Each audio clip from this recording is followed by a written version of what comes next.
যারা পরীক্ষার্থী এসেছো, পরীক্ষার হলে গিয়ে দুইটি কাজ করবা। কয়টা কাজ?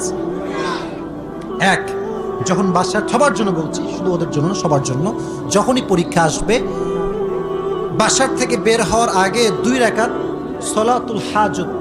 কি হাজত? এদিক থেকে শুনছে, এদিক থেকে শুনে নাই। কি নাম? 2 রাকাত নামাজ নিয়ত করবা যে আমি সলাতুল হাজত পড়ছি। এদিকে তাকাও, 2 রাকাত পড়বা, পড়ে দোয়া করবা যে আল্লাহ আমি যতটুকু পারি করেছি, বাদবাকি তোমার হাতে, তুমি আমার পরীক্ষার ফলাফল ভালো করে দিও। সকলে পড়ে আমিন।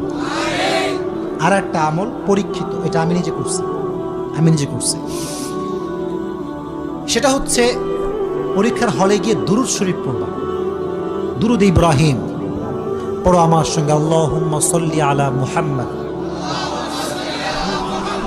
আরো জোরে, আল্লাহুম্মা সাল্লি আলা মুহাম্মদ।